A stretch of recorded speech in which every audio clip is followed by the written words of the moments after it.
Hey guys, hope you all doing fine.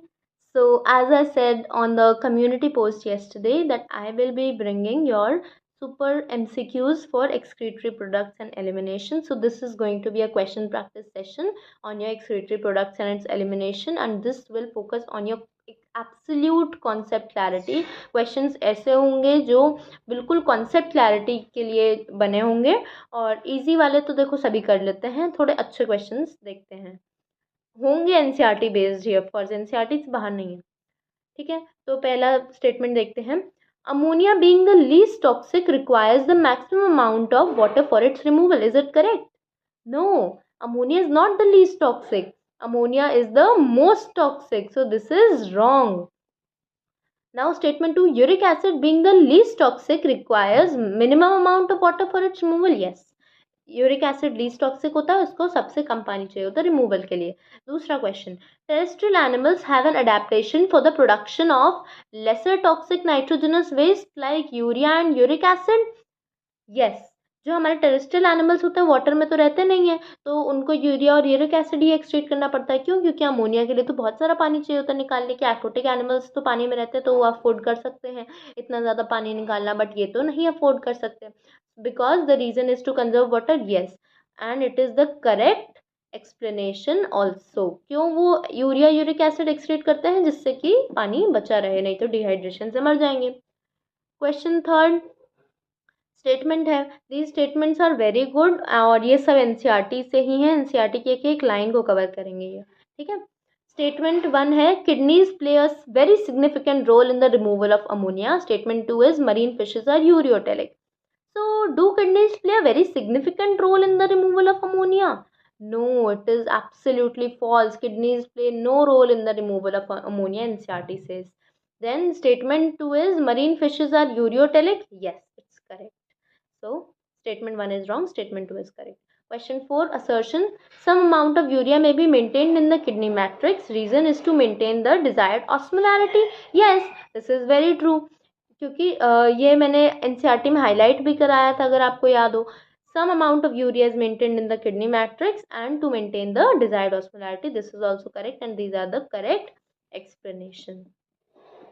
Assertion 5, bird excrete nitrogenous waste as uric acid in the form of paste or pellet. Yes, it's true. NCERT से जो birds होती हैं, जितने भी हमारे uricotelic वाले animals होते हैं, वो पेस्ट और पेलेट के फॉर्म में जो है अपना नाइट्रोजनस वेस्ट को एक्सक्रीट आउट करते हैं to make the minimum loss of water. This is also very true and this is the correct explanation. Now, in which part of the excretory system of the mammals you will first use the term urine for the fluid it contains? अब जैसे ही blood filter out होकर glomerulus से आता है, तो हम उसको directly तो यूरिन बोल नहीं देते. पहले हम उसको क्या बोलते थे? फिल्ट्रेट बोलते हैं या फिर फ्लूइड बोलते हैं. यूरिन डायरेक्टली तो अभी नहीं बनी है ना, अभी तो सिर्फ ब्लड फिल्टर आउट होकर plasma part of the blood has just filtered out from the glomerulus. तो इसको हम यूरिन कब बोलते हैं? जब ये कलेक्टिंग ट्यूब्यूल में आ जाता है, तब हम इसको यूरिन का नाम देते हैं. उससे पहले we don't call it as urine. फिर question 7, juxtaglomerular apparatus is sensitive region formed by the cellular modification in the proximal convoluted tubule and the afferent arteriole at the location of their content. Statement 2, a fall in GFR can activate the JG cells to release renin. Is this true? You will tell me in the comments down below. Okay, एक question आप लोग के लिए. Now question 8, statement 1, patient undergoing for hemodialysis has ammonia accumulated in the blood. Is it ammonia? No, it's urea. Statement 2, kidney transplantation is the ultimate method for kidney failures. अब जब kidney पूरी ही fail हो गई तो kidney transplantation ही करना पड़ेगा. इसमें जब किडनी ट्रांसप्लांटेशन होता है तो क्या कराना पड़ता, क्या लेना पड़ता था पूरी लाइफ तक? कॉर्टिसोल और साइक्लोस्पोरिन. These are immunosuppressants. जब भी कोई फॉरेन बॉडी हमारी बॉडी में आती है, तो वो जो किडनी जो आई है जिस डोनर से, हमारी बॉडी उसको रिजेक्ट ना कर दे, तो हमें पूरी लाइफ क्या लेना पड़ता है? इम्यूनोसप्रेसेंट्स, चाहे वो कोई भी ट्रांसप्लांटेशन हो, किडनी हो, कोई भी हो. ठीक है. The efferent arteriole emerging from the glomerulus forms a fine capillary network around the renal tubule called the. अब रीनल ट्यूब्यूल के अराउंड, रीनल ट्यूब्यूल मतलब पीसीटी और डीसीटी. पीसीटी और डीसीटी के अराउंड कौन सी कैपिलरीज होती थी? Peritubular capillaries. अगर ये पूछता लूप ऑफ हेनले के अराउंड कौन सी होती हैं, तो हम आंसर कौन सा करते हैं, वासा रेक्टा। इस केस में vasa recta will not be the answer. Question 10. In the descending limb of loop of Henle, the urine is hypertonic. Descending limb of loop of Henle किसके लिए permeable होता है, वाटर के लिए। तो सोचो अगर वाटर सारा निकल जाएगा तो क्या बचेगा, कंसंट्रेटेड पार्ट। कंसंट्रेटेड मतलब hypertonic. And whereas the ascending limb of loop of Henle of the urine is hypotonic. Yes, ascending limb of loop of Henle किसके लिए permeable होता था, NaCl के लिए। ascending मतलब नीचे से ऊपर, नीचे से ऊपर मतलब नीचे में न आता है, NaCl में भी न आता है। ये तरीका बताया था याद करने का, नीचे से ऊपर मतलब permeable for NaCl. So this is absolutely correct. Descending limb is impermeable to sodium while ascending limb is impermeable to water. Yes, this is also absolutely correct. और इसी वजह से हमारा ये करेक्ट एक्सप्लेनेशन भी है। Question 11. Assertion secreting hypotonic urine is effective in reducing urinary loss of water. अगर हम hypotonic urine मतलब dilute urine, अगर हम dilute urine excrete करेंगे तो क्या हम urinary loss of water को बचा पाएंगे, नहीं। अगर कोई चीज़ dilute excrete out हो रही है मतलब उसमें पानी का कंटेंट ज़्यादा है, इसका मतलब पानी का लॉस ज़्यादा हो रहा है, तो दिस इज रॉन्ग। हाइपोटोनिक नहीं होना चाहिए, this should be hypertonic. Now reason is hypotonic urine is more concentrated and higher in osmotic pressure than the blood. No, hypertonic urine is more concentrated. Hypotonic urine क्यों more concentrated होगी, both are false. Assertion reason both are false. Now diagram X क्या represent करता है, diagram X इसमें क्या represent कर रहा है हमारा, these are your वासा रेक्टा। क्यों, क्योंकि ये लूप ऑफ हेनले के अराउंड बनी है। अगर ये एक्स लूप ऑफ हेनले के अराउंड ना होकर हमारा डीसीटी और पीसीटी के अराउंड बना होता तो हम इसको पेरिट्यूबुलर कैपिलरीज बोलते, पर यहाँ पे लूप ऑफ हेनले के अराउंड है तो ये वासा रेक्टा है। मतलब बी और डी तो बिल्कुल गलत हो गए, आंसर ए और सी में से ही होगा। अब reabsorption of water and minerals from the digestive and products, और सी में क्या लिखा है, filtration of plasma leaving the blood, नहीं, तो सी गलत है, हमारा ए सही है। वासा रेक्टा कैसी होती है, ऑस्मोरेगुलरिटी इन फंक्शन। ठीक है, फिर आता है question 13. The urine under normal condition does not contain glucose.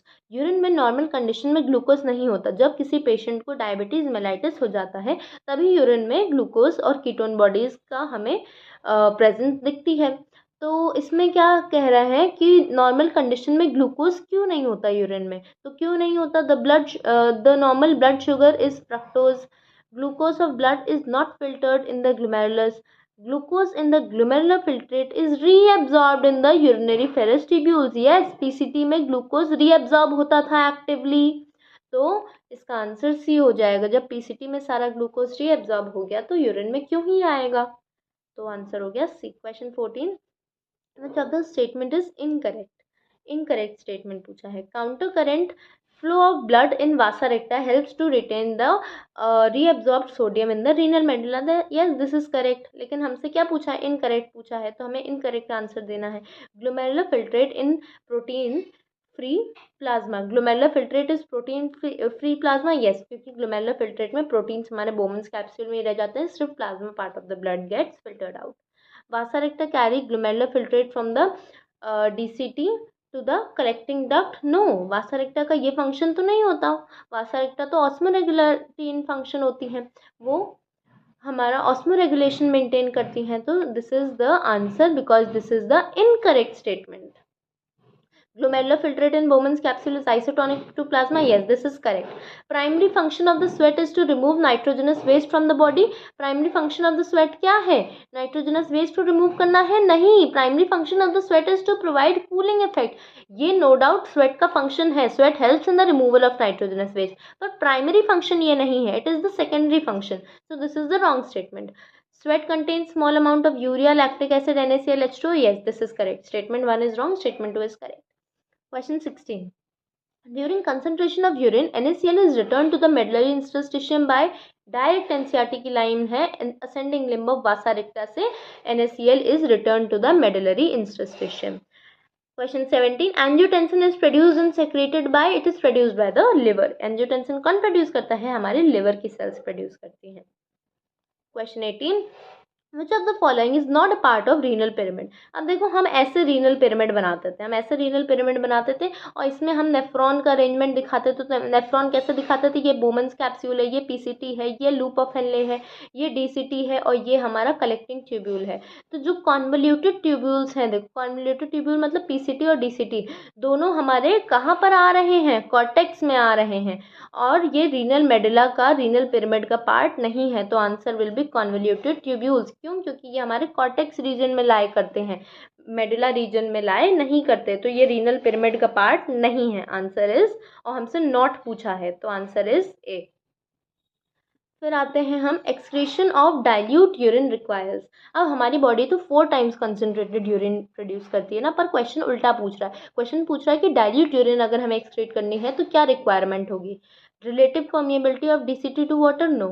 Transport of sodium and chloride ions out of descending loop of Henle, no. Presence of ADH, no. क्यों? प्रेजेंस ऑफ एडीएच होगा तो वो तो सप्रेस करता है ना, ADH तो water का रीअब्जॉर्प्शन कराता है। अगर वाटर का रीअब्जॉर्प्शन कराएगा तो डाइल्यूट यूरिन कहाँ से बनेगी, क्योंकि वाटर तो निकलेगा ही नहीं, क्योंकि हमने वाटर को रीअब्जॉर्ब करा लिया। Impermeability of collecting tubule to water, yes, this is the right answer, this is your right answer. Now question 20, ANF, that is atrial natriuretic factor, will promote dash in excretion of sodium and water, thus dash volume and blood pressure। अब देखो क्या पूछ रहा है, ANF कब काम करता था, याद करो, एएनएफ तब काम करता था जब जीएफआर बढ़ा हुआ होता था। तो इसका मोटिव क्या होता है, जीएफआर को कम करना है। क्यों? क्योंकि बॉडी में जीएफआर बढ़ गया है। तो ANF will promote dash in excretion of sodium and water, ANF will promote dash in excretion, increase in excretion of sodium and water, thus decreasing the blood volume and blood pressure। जिसका काम क्या होता है, GFR को कम करना। GFR कैसे कम होगा, जब ब्लड वॉल्यूम कम होगा। ब्लड वॉल्यूम कम होगा तो ब्लड प्रेशर कम होगा, ब्लड प्रेशर कम होगा तो जीएफआर भी हमारा कम हो जाएगा। तो इसका आंसर है सी। ठीक है, फिर आते हैं क्वेश्चन 21 पे, the renal tubule begins with the proximal convoluted tubule, is it correct? No, the renal tubule begins with the Bowman's capsule. Bowman's capsule direct NCERT line है। रीनल ट्यूब्यूल कहाँ से बिगिन होता है, बोमन्स कैप्सूल से begin होता है। This is the wrong statement. Statement 2, extension of cortex in between medulla is called the column of Bertin, yes, this is absolutely correct. Question 22, main constituent of the human urine is ammonia. Is the main constituent ammonia? No, it's urea. Assertion is false. Reason, if the human urine is allowed to stand for some time, it smells strongly of ammonia. No, it smells of urea. So this is, both are false, if both assertion and reasons are false. Which hormone reduces the blood pressure, ADH क्या कराता है, water का reabsorption कराता है। Water reabsorption होगा, blood volume बढ़ेगा, blood volume बढ़ेगा, blood pressure बढ़ेगा, ब्लड प्रेशर बढ़ेगा तो जीएफआर बढ़ेगा। तो ये तो रिड्यूस द ब्लड प्रेशर नहीं करा रहा है, ये नहीं होगा। एएनएफ क्या कराता था हमारा, yes, this is the answer. ANF क्या कराता था हमारा, ब्लड प्रेशर को रिड्यूस कराता है। क्यों? ये कब काम करता है, जब जीएफआर ज़्यादा होता है। तो इसलिए क्यों काम करता है, जीएफआर को कम करने के लिए काम करता है। Inhibit RAS, no aldosterone, no ADH and vasodilation, ये सब ये कराता है। ठीक है, which of the following parts of the nephron given in the column 1 is correctly matched with their functions। अच्छा, अब हमें फंक्शन से मैचिंग करानी है इनकी। तो प्रॉक्सिमल कन्वोल्यूटेड ट्यूब्यूल का क्या फंक्शन होता है, sodium is reabsorbed actively in this region, no। sodium and water are reabsorbed under the influence of the hormone in this region, no. देखो जो ये प्रॉक्सिमल कन्वोल्यूटेड ट्यूब्यूल है, sodium is reabsorbed actively in this region, ये इसका हो तो सकता है आंसर, क्योंकि देखो याद करो तो NaCl हमारा पीसीटी में एब्जॉर्ब होता था। तो ये आंसर हो तो सकता है, पर ज़्यादा अप्रोप्रिएट कौन सा आंसर होगा, ज़्यादा अप्रोप्रिएट थर्ड होगा, primary site of glucose and amino acid reabsorption. ये ग्लूकोज और अमीनो एसिड का रीअब्जॉर्प्शन कराता था और प्राइमरी साइट था, क्योंकि ग्लूकोज और अमीनो एसिड का रीअब्जॉर्प्शन मेनली पीसीटी में ही होता था। तो Na+ हमारा ascending limb of loop of Henley में भी पंप आउट होता है Na+ आयंस, याद करो अगर। तो ये वाला आंसर हो सकता था, पर मोर एप्रोप्रिएट ये नहीं होगा, फिर हमारे बाकी आंसर रह जाएंगे। तो इसका ascending limb of loop of Henley answer होगा। क्वेश्चन जो ऑप्शन 1 है, ये वाला ऑप्शन है, इसका आंसर असेंडिंग लिम्ब जाएगा। क्यों असेंडिंग लिम्ब जाएगा? क्योंकि जो असेंडिंग लिम्ब का जो थिक वाला पार्ट होता है, असेंडिंग लिम्ब याद करो तो 2 में बटा हुआ था ना, एक थिन वाला पार्ट होता था, एक थिक वाला पार्ट होता था। तो थिक वाले पार्ट से Na+ की एक्टिव पंपिंग होती थी, तो इसलिए आंसर हमारा 1 जाएगा। पीसीटी से भी एक्टिव पंपिंग ऑफ Na+ और Cl- आयंस होता था, पर ज़्यादा अप्रोप्रिएट ये थर्ड वाला ऑप्शन होगा। तो डी का फर्स्ट, ए का थर्ड, 2 ऑप्शन में है। बी का देख लेते हैं, distal convoluted tubule sodium and water are reabsorbed under the influence. Yes, DCT में क्या होता था, जब हमारा एडीएच काम करता है तो हार्मोन के उसमें रेगुलेशन में वाटर रीअब्सॉर्ब होता है, तो answer will be D. Now we'll start with the previous year questions.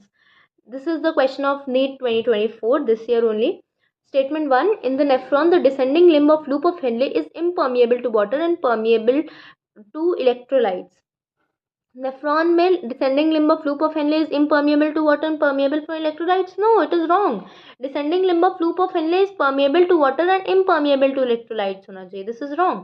Statement 2. The proximal convoluted tubule is lined by simple columnar brush bordered epithelium and increases the surface area. No, it is lined by simple cuboidal brush bordered epithelium.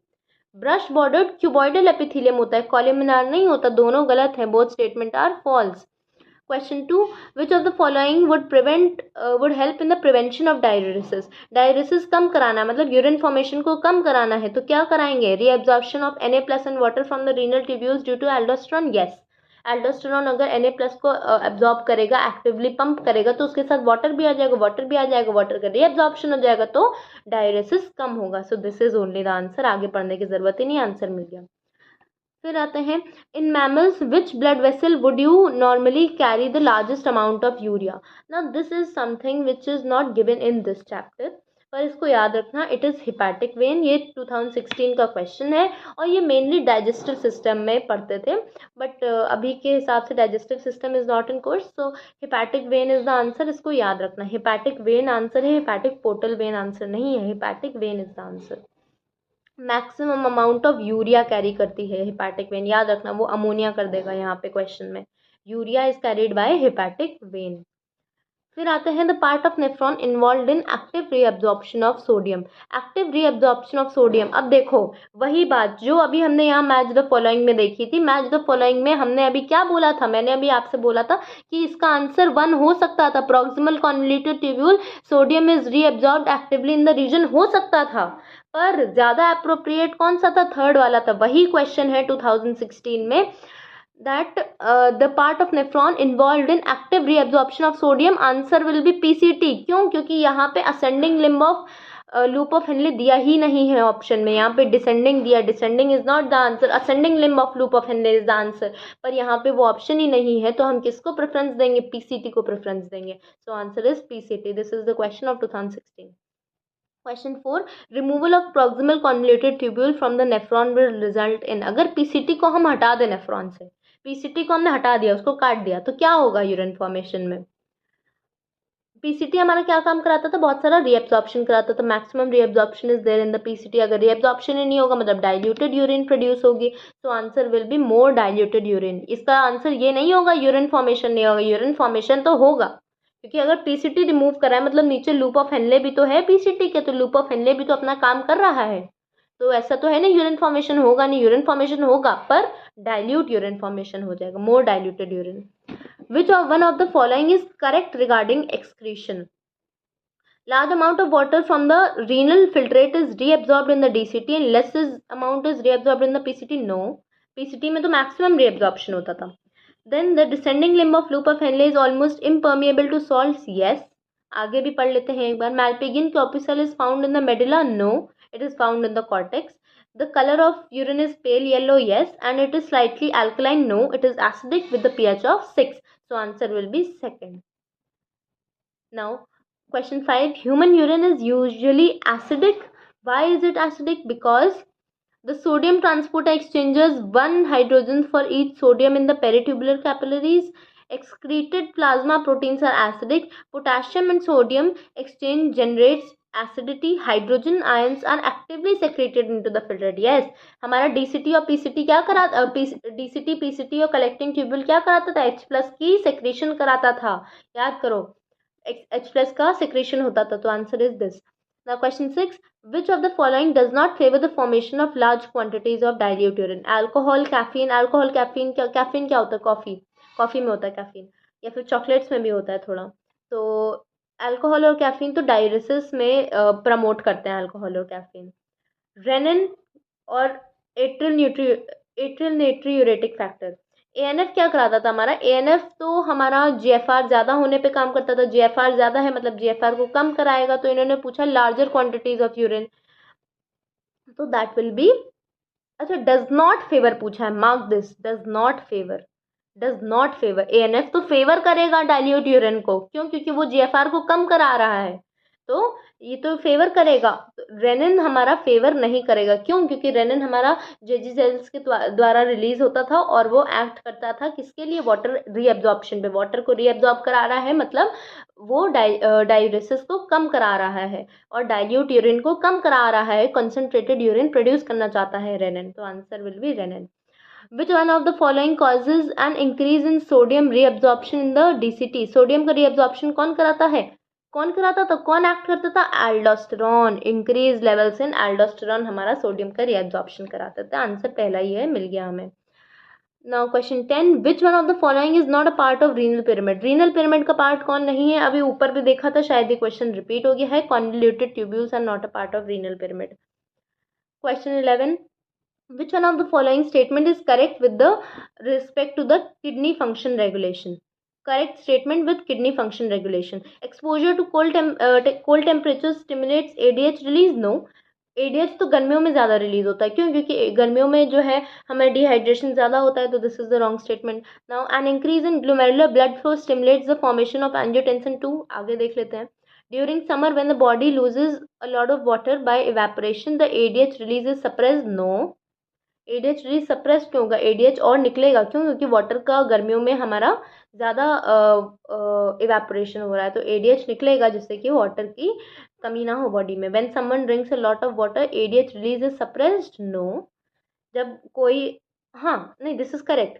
या when someone drinks a lot of water, मान लो कोई इंसान बहुत सारा पानी P रहा है, तो एडीएच का रिलीज कम हो जाएगा ना, क्योंकि वो ऑलरेडी बहुत पानी पी रहा है, तो पानी की डेफिशिएंसी होनी नहीं है। एडीएच क्यों काम करता था, कि पानी की डेफिशिएंसी ना हो। इंसान ऑलरेडी बहुत सारा पानी पी रहा है, तो उसको एडीएच की डेफिशिएंसी होगी नहीं। So question 4 is the, sorry, option 4 is the answer. Question 12, what will happen if the stretch receptors of the urinary bladder are totally remove. Stretch receptor को रिमूव कर दे तो मिक्चुरेशन होगा ही नहीं, क्यों, क्योंकि स्ट्रेच रिसेप्टर ही तो हमारे सीएनएस को सिग्नल देते थे कि now this is an emergency, you have to go to the washroom, पर अब तो सिग्नल देंगे ही नहीं क्योंकि हमने स्ट्रेच रिसेप्टर्स रिमूव कर दिए। Question 13, choose the correct statement given below regarding juxtamedullary nephrons. Correct statement बताना है, 2024 का क्वेश्चन है। Renal corpuscle of the juxtamedullary nephrons lies in the outer portion of the renal medulla. Loop of Henle in the juxtamedullary nephrons runs deep into the medulla. Yes, क्योंकि loop of Henle cortical nephrons की short होती थी और juxtamedullary nephrons की large होती थी, deeply penetrate करती थी। इनमें वासा रेक्टा भी बहुत ज़्यादा फुल्ली फंक्शनल होता था। Question 14, which part of the human nephron is impermeable to water. Impermeable to water कौन होता है, ascending limb of loop of Henle होता है। डायरेक्ट क्वेश्चन है। Question 15, assertion reason juxtaglomerular apparatus plays an important role in the regulation of the GFR.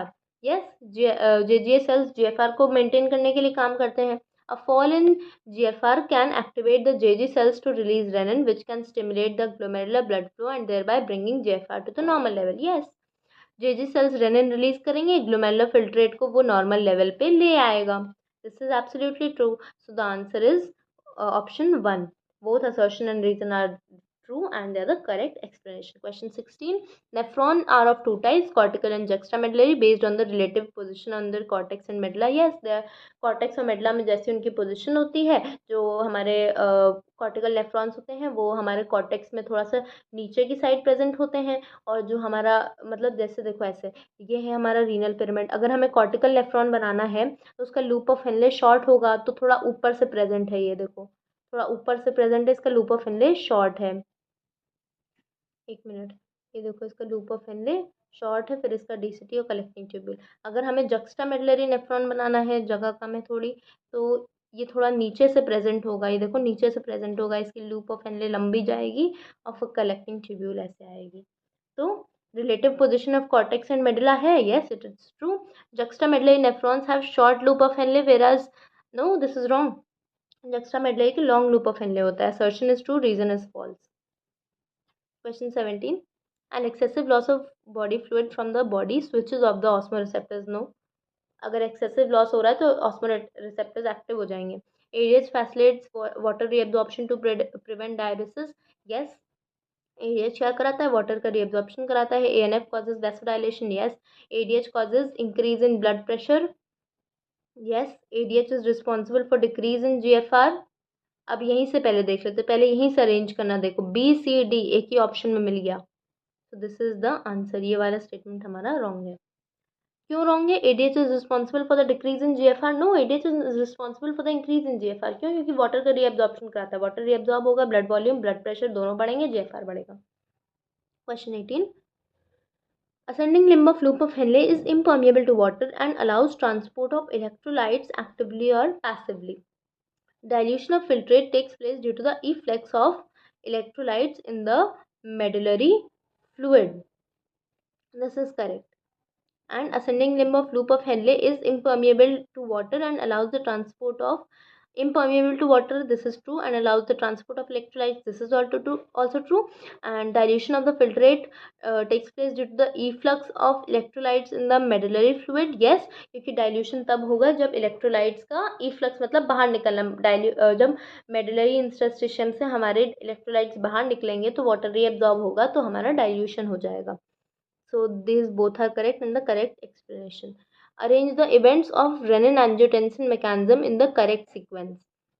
renin-angiotensin mechanism को correct sequence में arrange करना है. सबसे पहले क्या होगा? GFR कम होगा. GFR कम होगा तो activation of JG cells होगा. तो C पहले आएगा, फिर A आएगा. C A एक ही option में, so answer 1 एक ही बार में मिल गया. Question 20. Which one of the following hormones reduces the blood pressure? Reduces the blood pressure कौन कराएगा? एंटीडायरेटिक तो ब्लड प्रेशर इंक्रीज कराता है. एल्डोस्टेरोन भी इंक्रीज कराएगा. एंजियोटेंसिन 2 भी इंक्रीज कराएगा. एट्रियल नाइट्रोयूरेटिक फैक्टर डिक्रीज कराएगा. 21. इसमें देखो पूछ रहा है कि ABCD को आइडेंटिफाई करो. ए क्या है? हमारा ग्लोमेरुलस है. तो ए क्या है? A tuft of capillaries found by the efferent arterial. This is very true. Answer पहला ही मिल गया मुझे लगता है. आगे पढ़ लेते हैं. PCT reabsorption. पीसीटी में रीअब्जॉर्प्शन ऑफ HCO3 लिखा है. This is wrong. उसमें बताया हुआ है आपको, अगर आप वो वाला वीडियो जाके खोलना, तो पीसीटी में रीअब्जॉर्प्शन नहीं होता. पीसीटी में पहली बार एब्जॉर्प्शन होता है HCO3 माइनस का. तो this is the wrong statement. यहाँ पे एब्जॉर्प्शन होना चाहिए, रीअब्जॉर्प्शन नहीं. DCT almost all glucose amino acids, नहीं ये गलत है बिल्कुल. Collecting tubule extend from the cortex of the kidney to the inner parts of the medulla. Large amount of water is secreted. No, this is false. So answer is 1. Question 22. A person passes much urine and drinks much water, but his blood glucose level is normal. ये question अभी ऊपर भी आया था, लेकिन दोनों के options different है, ध्यान देना.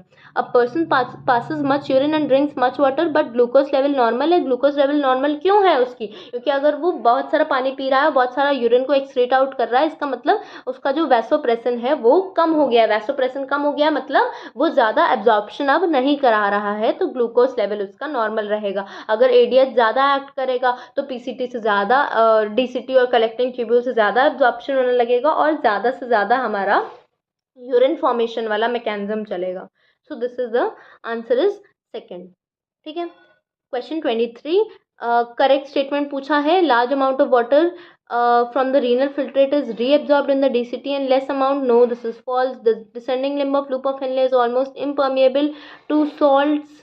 Yes, this is true. Impermeable to salts होता है, permeable to water होता है. ये मेडुला रीजन में नहीं, कॉर्टेक्स में होता है, और ये एसिडिक होता है. This is wrong. Now question 24. Process of urine formation takes place all along the renal tubule and collecting duct. अब ऐसा पूछ रहा है कि कौन से दो प्रोसेसेस हैं जो पूरे रीनल ट्यूब्यूल और पूरे कलेक्टिंग डक्ट में चलते रहते हैं, लगातार चलते रहते हैं. तो कौन से हैं? ट्यूबुलर सेक्रेशन और रीअब्जॉर्प्शन. अल्ट्राफिल्ट्रेशन तो सिर्फ बोमन्स कैप्सूल तक सीमित था, लेकिन बाकी प्रोसेस पूरे रीनल ट्यूब्यूल और कलेक्टिंग डक्ट में चल रहा था? This is a good question. 25, in man which part of the uriniferous tubules reabsorption of glucose occurs? Glucose कहाँ रीअब्जॉर्ब होता था? एक्टिवली रीअब्जॉर्ब होता था. कहाँ पर होता था? पीसीटी में होता था. सो answer is PCT. Question 26 and the last question. Which of the following is true for excretion in humans? True for excretion in humans पूछा है. तो glucose and amino acids are reabsorbed by in PCT by simple diffusion. No, it is reabsorbed actively. तो ये गलत हो गया. True पूछा है हमसे. तो DCT is permeable to water. आगे देख लेते हैं. On an average 25 to 30 gram of urea is excreted out per day. This is absolutely true. ठीक है, ये तो स्टेटमेंट है एनसीईआरटी का, सही है. Maximum reabsorption occurs in the loop of N. No, it occurs in the PCT. Second statement क्या है? DCT is permeable to water. No, DCT is not permeable to water. This is false.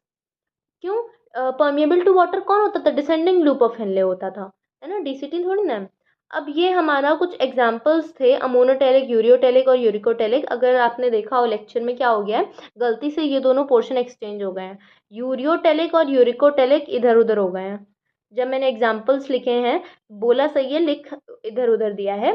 तो ये uricotelic इधर चला गया है और ureotelic इधर चला गया. तो फिर से देख लो. अमोनोटेलिक के AIB, एम्फीबियंस, इंसेक्ट्स, बोनीफिशेस. इंसेक्ट कौन से? एक्वेटिक वाले. यूरियोटेलिक के कौन से? यूरियोटेरिक में आता है मेक माई ट्रिप. तो mammals, marine fishes, terrestrial amphibians. इसका हमने आज एक MCQ भी करा है. Marine fishes are ureotelic. Uricotelic में आता है reptiles, birds, insects, land snails. RBI limited. So this was all for this lecture. और अगर ऐसे ही आप लोगों को क्वेश्चन प्रैक्टिस सेशन चाहिए अच्छे अच्छे, then please do subscribe to the channel and do hit the like button. Thank you.